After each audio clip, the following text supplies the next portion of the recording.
नमस्कार दोस्तों, मैं आशीर्वाद आपके लिए कक्षा 10th के लिए यह अध्याय 15 आवर इन्वायरमेंट के अध्याय को लेकर प्रस्तुत हूँ, जिसमें आपको यह साइंस की कक्षा होगी हमारी और जिसमें आवर इन्वायरमेंट के बारे में हम अध्ययन करेंगे। ठीक है, जिसमें जितने भी पर्सपेक्टिव है उसके बारे में हम अध्ययन करेंगे। ये इन्वायरमेंट में क्या क्या हमारे जो धरती है उससे जो संबंधित है, जितने भी मुद्दे उनके ऊपर हम देखेंगे। लेकिन उससे पहले यह कक्षा आपको इन्फिनिटी वन एकेडमी की तरफ से दिलाई जा रही है, जो बिल्कुल निःशुल्क है। इसको ज़्यादा से ज़्यादा दोस्तों को शेयर करें, लाइक करें, सब्सक्राइब करें। चलिए बेल आइकन को भी दबा दें। चलिए आगे बढ़ते हैं। ध्यान दीजिएगा, इसमें कहता है कि विभिन्न पदार्थों का चक्रण पर्यावरण के अलग अलग जैव भौगोलिक रासायनिक चक्रों में होता है। इन चक्रों में अनिवार्य पोषक जैसे कि नाइट्रोजन, कार्बन, ऑक्सीजन एवं जल एक रूप से दूसरे रूप में बदलते हैं। मतलब इसमें हमको देखना है कि जो भौगोलिक रासायनिक चक्रण है, ज्योग्राफिकल जो केमिकल है, जिसमें कहता है different substances are the cycle in the environment in the different chapters of chemicals cycles essential nutrients such as nitrogen, carbon dioxide, carbon, oxygen and water are changed from to another in these cycles। यह जो cycle क्रिया चलती है, यह एक form से दूसरे form में जो बदलने का काम करता है, उस सब के बारे में हम देखते हैं। देखिएगा 15.1 क्या होता है जब हम अपने अवशिष्ट पर्यावरण में डालते हैं। मतलब जिसमें कहा ecosystem what are its compounds. जब हम जो कचरे वगैरह अपने पर्यावरण में डालते हैं तो क्या होता है, उसके बारे में भी देखते हैं। जिसमें कहता है कि वे पदार्थ जो जैविक प्रक्रम द्वारा अपघटित हो जाते हैं जैव निम्नीकरण कहलाते हैं। मतलब जैविक प्रक्रम, जैसे हम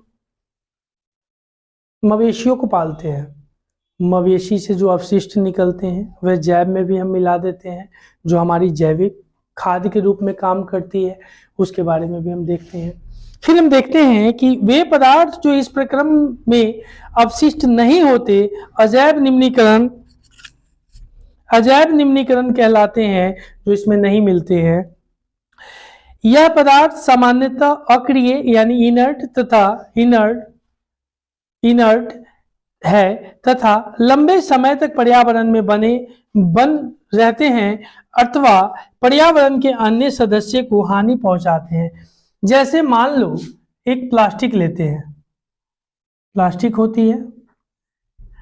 आज गवर्नमेंट इस पे स्टेप उठा रही है कि प्लास्टिक को खत्म करना है, सिंगल यूज जो प्लास्टिक है उसको खत्म करना है।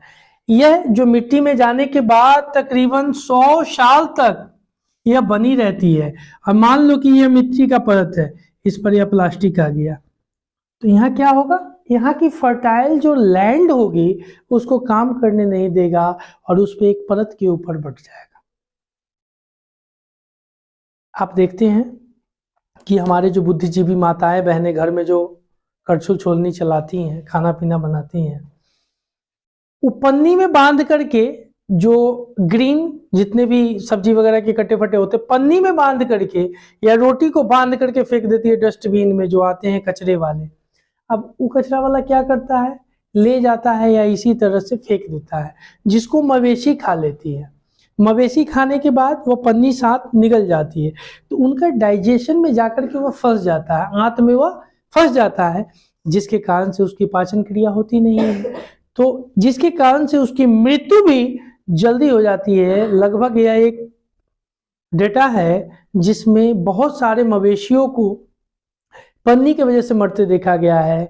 या आप ओशंस वगैरह में देखते हैं ना, उसमें भी प्लास्टिक के कारण मछली वगैरह उनकी श्वसन क्रिया, आप जानते हैं कि जल में ऑक्सीजन होती है, लेकिन ऑक्सीजन अगर ट्रांसपेरेंट अगर होकर के नहीं एक जगह से दूसरी जगह जाए तो उससे भी मवेशियों को हानि होती है, जिससे जो मछली वगैरह होती है उनमें भी पनियों का, आपने देखा कि बड़ी बड़ी जो मछली डॉल्फिन वगैरह होती है उनमें पनियों का अवशोषण, उसका खाने के वजह से या उनकी मृत्यु, जितने भी जल वगैरह में शैवाल वगैरह होते हैं उनको भी नष्ट करते हुए, या जो प्लास्टिक होते हैं बहुत हार्मफुल होते हैं। आगे देखते हैं फिर कहता है कि organism depend on the producers either directly or indirectly for their substances. These organisms which consume the food produced either directly from producers or indirectly by feedings on other consumers and consumers are consumers. ठीक है, consumers are consumers. देखिएगा, पारितंत्र यानी ecosystem, इसके संघटक क्या है, जो कि सिस्टम होते हैं ना, उसके संघटक क्या है. कहता है सभी जीव जैसे कि पौधे, जंतु, सूक्ष्म जीव एवं मानव तथा भौतिक कारकों में परस्पर अन्योन्य क्रिया होती है तथा प्रकृति में संतुलन बनाए रखते हैं.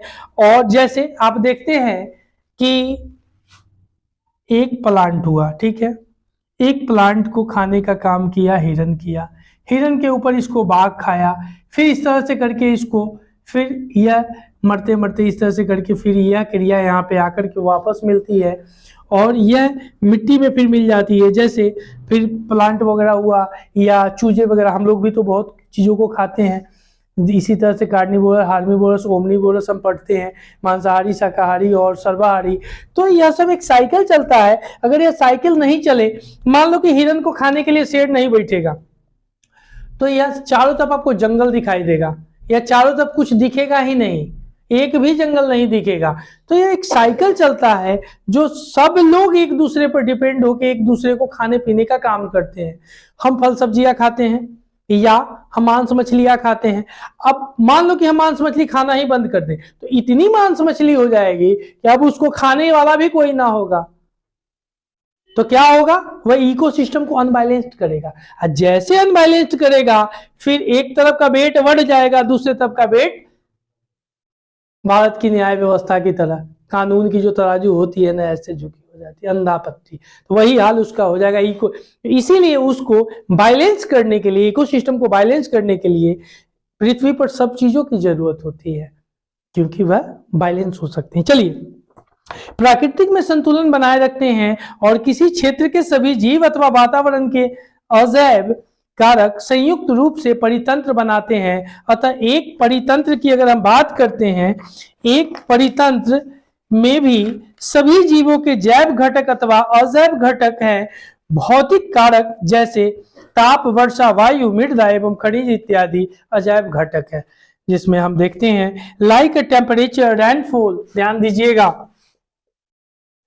Temperature, रैनफॉल, wind, soil and minerals. There are abiotic component. There are abiotic components. अजैव घटक है. There are abiotic components, या अजैव घटक है. देखिएगा, टेम्परेचर, तापमान पृथ्वी पर है, लेकिन यह क्या है, मृत है, यह सजीव नहीं, लिविंग थिंग्स नहीं, नॉन लिविंग थिंग्स है. वर्षा भी है, क्या पानी खुद को पी सकता है, नहीं पी सकता है. क्या हवा खुद को, हवा तो बहती है लेकिन खुद श्वास लेती है, नहीं लेती है. उसी तरह से सॉइल, मिट्टी, अगर हम उपजाएंगे नहीं तो उपजेगा, नहीं उपजेगा, और जो उपज होगा हम खाएंगे नहीं तो फिर उपजा पाएगा नहीं, जंगल झाड़ी हो जाएगा, बढ़ जाएगा. उसी तरह से मिनरल्स, खनिज वगैरह, हम जितना दूहेंगे ना, उतना ज्यादा हम उसको यूटिलाइज कर सकते हैं. और नहीं कि तो वहां पे आप देखिएगा कि यह मिनरल्स भी किसी काम का नहीं है. अफ्रीका ले लीजिए, अफ्रीका में बहुत सारे मिनरल्स हैं. अफ्रीका में मोर देन मोर इनफ, यानी जो मिनरल्स है. अब अफ्रीका के पास वैसे संसाधन नहीं है. पृथ्वी के अंदर हम हार्डली 4 किलोमीटर तक गए हैं, उसके बाद हमारा मशीन में काम नहीं करता. कारण क्या होता है कि पृथ्वी इतनी बड़ी है और अफ्रीका में एक सोने की खान पढ़ाया था कि 4 किलोमीटर तक खोदा गया है, उससे ज्यादा नहीं जाते हैं. कहेला मालूम है, क्योंकि उसके नीचे खुदाई करना बहुत कठिन है, और कठिन के साथ दुविधा क्या है कि कॉस्टली भी है. अब हम ऊपर में 20 किलोमीटर तक जितना जल्दी कर लेंगे ना, नीचे में 2 किलोमीटर में उससे ज्यादा खर्च बैठेगा, इसलिए हम नहीं करते, आगे बढ़ते हैं. ठीक है, फिर देखिए क्या कहता है उसी चीज को, comparing physical factors like temperature, rainfall, wind, soil and minerals, it's called abiotic components. यानी अजैव घटक बोलते हैं, अजैव। और बायोटिक अगर हो गया तो इसको जैव बोलेंगे, ध्यान दीजिएगा। मतलब जीवित, जैव मतलब जीवित, अजैव मतलब मरल, ठीक है, ध्यान दीजिएगा। उदाहरण के लिए यदि आप बगीचे में जाएं तो आपको विभिन्न पौधे जैसे घास, वृक्ष, गुलाब, चमेली, चंपा चमेली, सूर्यमुखी जैसे फूल वाले सजावटी पौधे, मेढक, कीट एवं पक्षी दिखाई देंगे। और यह सभी सजीव परस्पर अन्योन्य क्रिया करते हैं, मतलब एक दूसरे के साथ।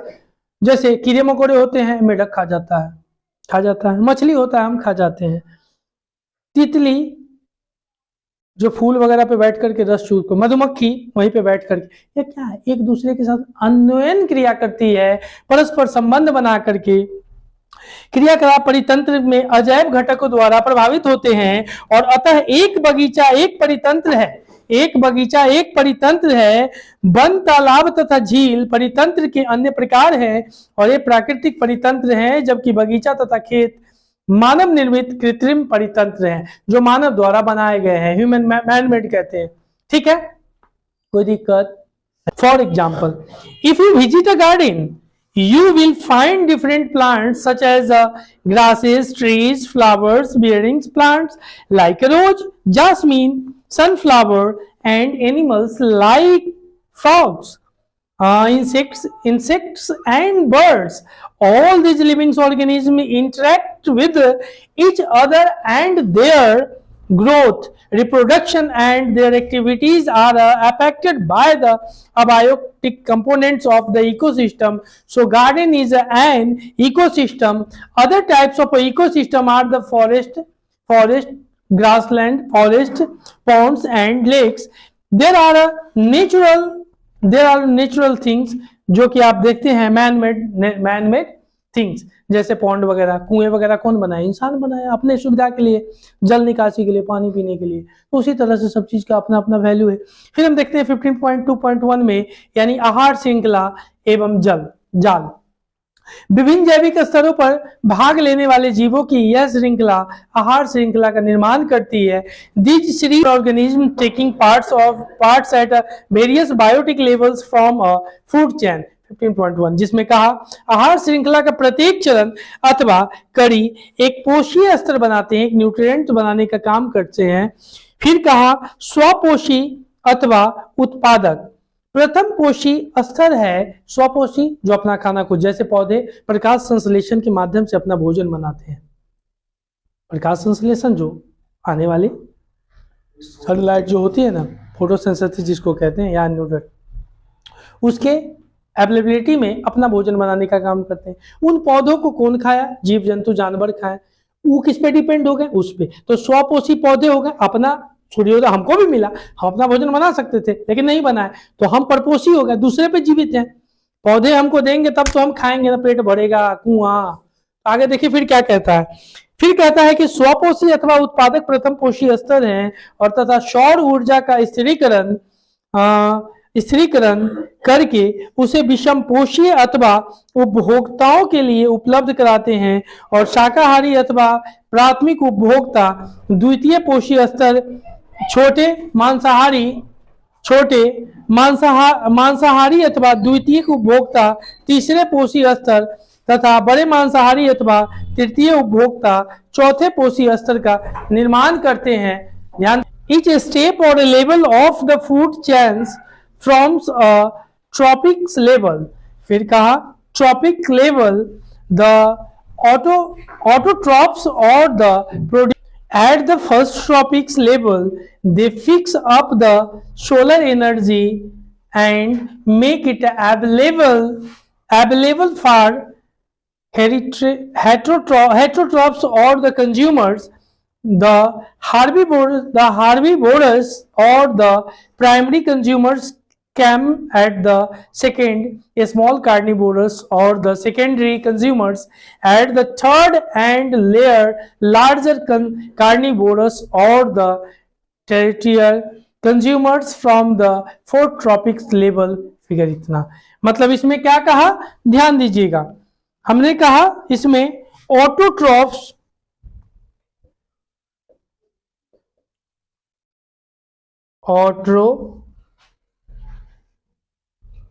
ऑट्रोपस, ऑटोट्रॉप्स। फिर क्या कहा, producers are at the first tropics level, या फर्स्ट ट्रॉपिक लेवल है, या क्या है, producer fix make it available for the heterotrophs, heterotrophs. फिर क्या कहा, और the consumers the herbivorous, herbivorous और द प्राइमरी कंज्यूमर, या प्राइमरी कंज्यूमर है, primary consumers come at the second small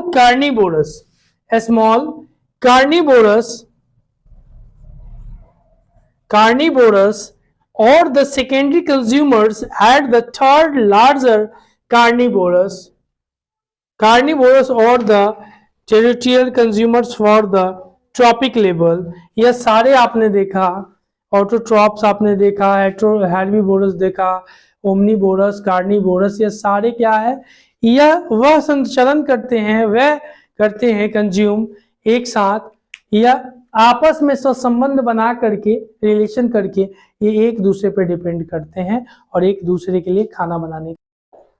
स्वपोषी हुआ, स्वपोषी के माध्यम से उसके बाद देखते हैं, जैसे क्रिया संपादन सहायक, स्वपोषी से ऊर्जा विषमपोषी में जाती है, विषमपोषी में जाती है एवं अपघटक तक जाती है, जैसा कि ऊर्जा के स्रोत नामक पिछले अध्याय में हमने जाना था कि जब ऊर्जा का एक रूप से दूसरे रूप में परिवर्तन होता है तो पर्यावरण में ऊर्जा की कुछ मात्रा का अनुपयोग ऊर्जा के रूप में ह्रास होता है, कुछ ऊर्जा का ह्रास होता है, जिसमें कहा आगे, ecosystem, wild gardens and the crops, ठीक है, सभी हरे पौधे,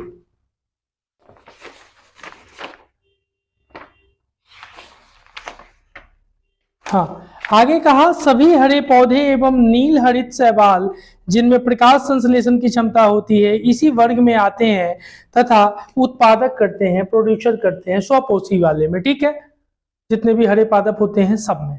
आगे कहा ऑल ग्रीन प्लांट्स, तो इसमें लिख दीजिएगा ऑल ग्रीन प्लांट,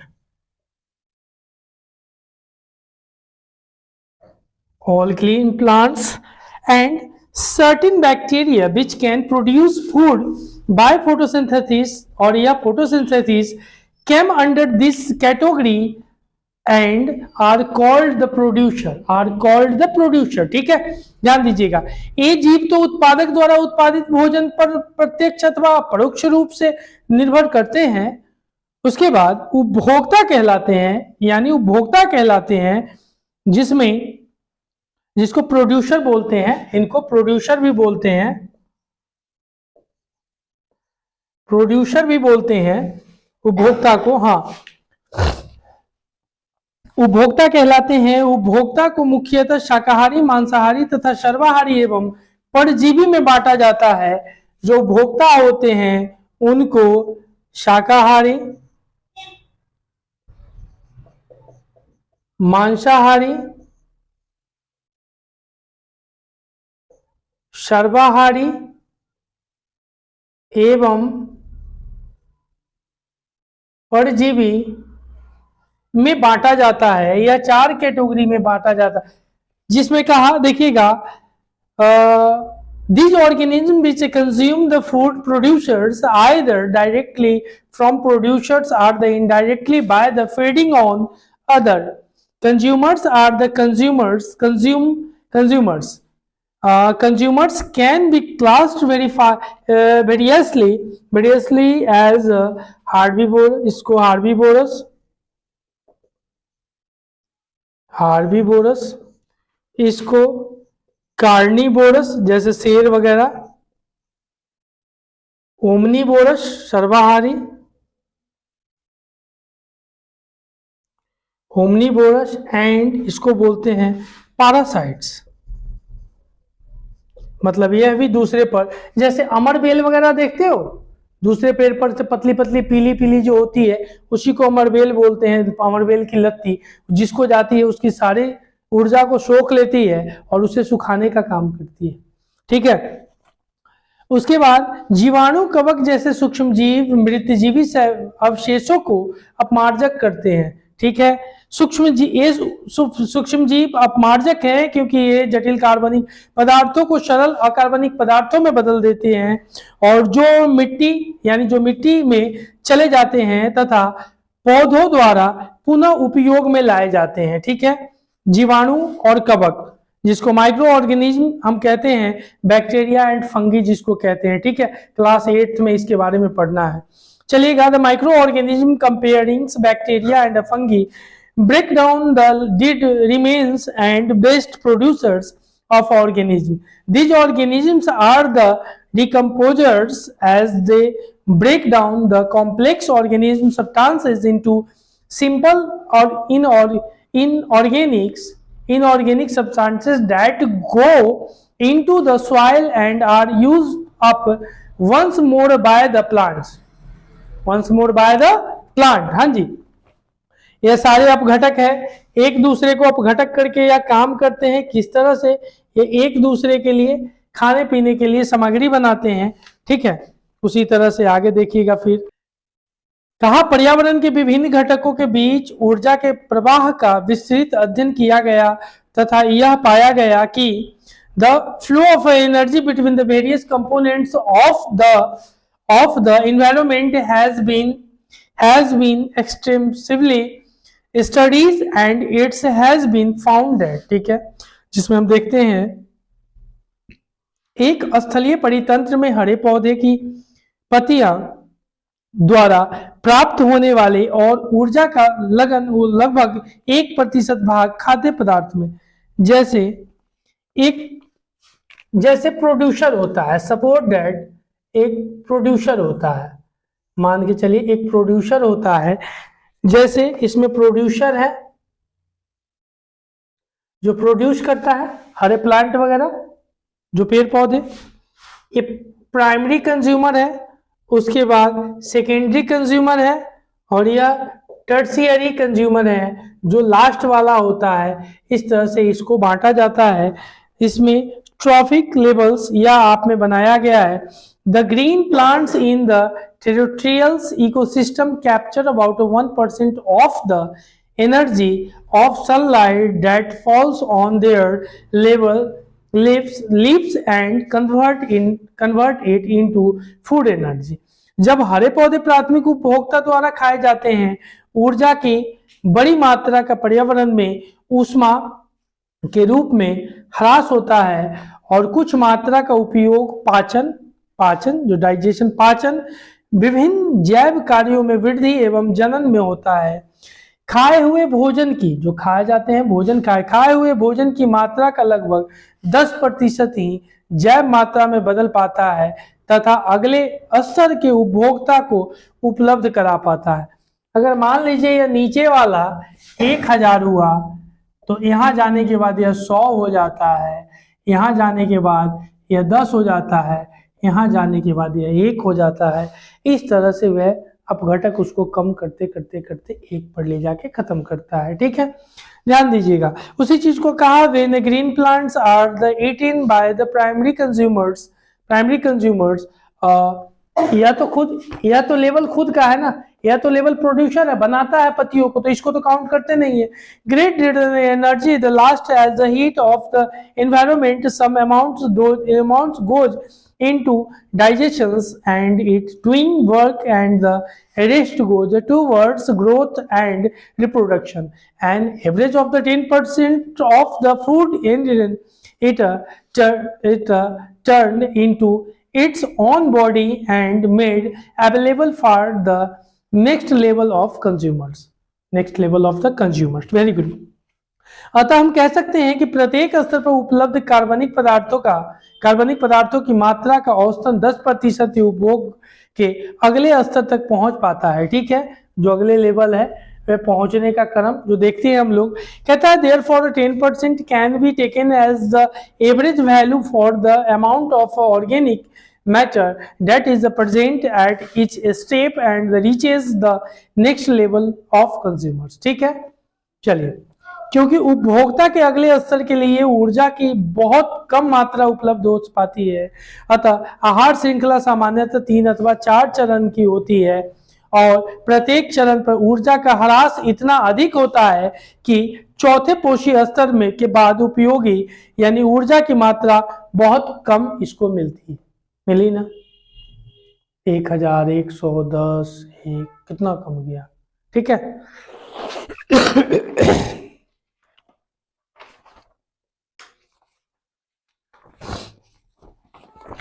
आगे देखिएगा, since so little energy is available for the next levels of consumers, food chains generally consist of only 3 or 4 steps।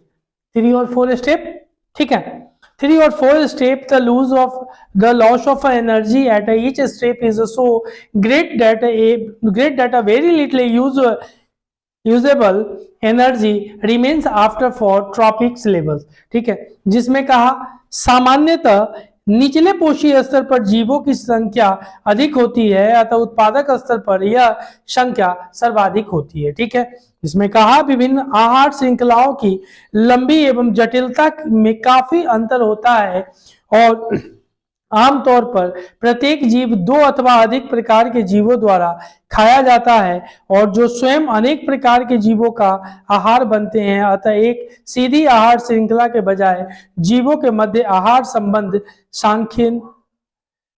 शाखान्वित होते हैं यानी ब्रांचेज के तौर पर होते हैं और तथा शाखान्वित श्रृंखलाओं का एक जाल बनाते हैं जिससे आहार जाल कहते हैं। ठीक है, जिसे branches of line record the food web कहते हैं। ठीक है, आगे देखिएगा, हमारे क्रियाकलाप पर्यावरण को किस प्रकार प्रभावित करते हैं। How do our activities affect the environment. हम सब पर्यावरण का समेकित भाग हैं। पर्यावरण में परिवर्तन हमें प्रभावित करते हैं अथवा हमारे क्रियाकलाप गतिविधियां हमारे चारों ओर के पर्यावरण को किस प्रकार प्रभावित करते हैं। इस भाग में हम पर्यावरण संबंधी 2 समस्याओं के विषय में विस्तार से चर्चा करेंगे। वे हैं ओजोन परत का अपक्षय तथा अपशिष्ट। ओजोन लेयर क्या होता है?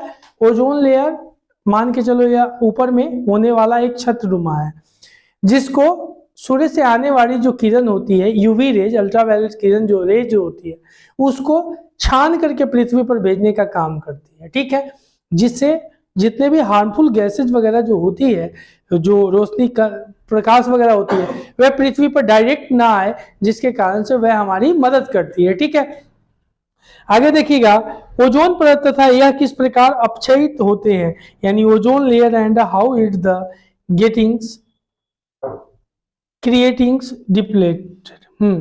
ओजोन O3 के अणु यानी ऑक्सीजन के 3 परमाणुओं से बनते हैं। ओजोन O3 ऑक्सीजन के 3 लेयर परमाणुओं से बनते हैं और जबकि सामान्यतः ऑक्सीजन, जिसके विषय में हम प्रायः चर्चा करते हैं कि अणु में 2 परमाणु होते हैं। ठीक है, जिसमें हम देखते हैं, कहता है कि वही ओजोन एक घातक विषय है परंतु वायुमंडल के ऊपरी स्तर में ओजोन एक आवश्यक कार्य संपादित करती है और यह सूर्य से आने वाले पराबैंगनी किरण से पृथ्वी को सुरक्षा प्रदान करती है। यह पराबैंगनी विकिरण जीवों के लिए अत्यंत हानिकारक है और उदाहरण के लिए गैस मानव में त्वचा का कैंसर उत्पन्न करती है, जो पराबैंगनी किरणें होती है। Poison. However, at the higher levels of the atmosphere ozone layer, ozone performs an essential function. It shields the surface of the earth from ultraviolet यानी UV radiation from the sun. This radiation is the high damaging the organisms. For example, it is the known as the cause skin cancer in the human beings, जिसको हम लोग ultra violet बोलते हैं, ultra violet rays बोलते हैं, ultra violet rays बोलते हैं। ठीक है, कहा वायुमंडल के ऊंचे स्तर पर पराबैंगनी यानी यूवी विकिरण विकिरण के प्रभाव से ऑक्सीजन O2 अणु से ओजोन बनती है, O2 अणु से ओजोन बनती है। और उच्च ऊर्जा वाले पराबैंगनी विकिरण ऑक्सीजन यानी अणु O2 को विघटित कर स्वतंत्र ऑक्सीजन O2 परमाणु बनाते हैं। ऑक्सीजन के ये स्वतंत्र परमाणु संयुक्त होकर ओजोन बनाते हैं, जैसा कि समीकरण में दर्शाया गया है। Ozone at the higher levels of the atmosphere is the producers of a UV radiations acting on oxygen O2. Molecules, these higher energy UV radiations split apart some molecular oxygen O2 into free oxygens O atoms. These atoms when combines with the molecular oxygen is the formed ozone as the shown. ठीक है, इसमें क्या होता है ध्यान दीजिएगा। इसमें क्या होता है कि O2 यह क्रिया हुआ, आगे देखिएगा O plus O oxygen plus oxygen, और यह UV इसी से निर्माण होता है। ठीक है, जिसमें कहा O plus O2 equal to O3 यानी ओजोन, यही आपका बनता है। ठीक है, एक ऑक्सीजन और ऑक्सीजन तो O2 ऐसे हुआ, दोनों मिलकर के O3 का निर्माण करा। ठीक है, आगे देखिएगा। बस 1980 में वायुमंडल में ओजोन की मात्रा में तीव्रता से गिरावट आने लगी और क्लोरोफ्लोरोकार्बन CFCs जैसे मानव संश्लेषित रसायनों को क्लोरोफ्लोरोकार्बन को इसका मुख्य कारक बताया गया। मतलब इसका उपयोग रेफ्रिजरेटर यानी शीतकाल जो फ्रिज वगैरह होता है, रेफ्रिजरेटर्स एवं अग्निशामन के लिए किया जाता है। 1987 में संयुक्त राष्ट्र पर्यावरण कार्यक्रम UNEP में जिसको यूनाइटेड नेशन एनवायरनमेंट प्रोग्राम बोलते हैं, हम यूनाइटेड नेशन एनवायरनमेंट प्रोग्राम में सर्वानुमुखी बनी कि CFC के उत्पादन को 1986 के स्तर पर ही सीमित रखा जाए। मतलब जो स्तर है, लेवल था उसका गैस का, उसको उतना ही पे सीमित रखा जाए, जिससे ओजोन लेयर जो है वह बच सके, सुरक्षित हो सके। The amount of ozone in the atmosphere began to drop sharply in the 1880s. This decrease has been linked to synthetic chemicals like chlorofluorocarbons CFCs, which are used to refrigerators and in fire extinguishers. In 1887, the United Nations Environment Program UNEP succeeded in the mandatory for all the manufacturing companies to make CFC free refrigerators throughout the world. ठीक है, यह कक्षा आपकी समाप्त होती है। हम अगली कक्षा में बहुत जल्द मिलेंगे, तब तक इंतजार करें। तब तक के लिए आप लोगों का बहुत बहुत धन्यवाद। वीडियो को ज़्यादा से ज़्यादा शेयर करें, लाइक करें, सब्सक्राइब करें। तब तक के लिए फिर अगली क्लास में हम मिलते हैं। जय भारत, जय हिंद।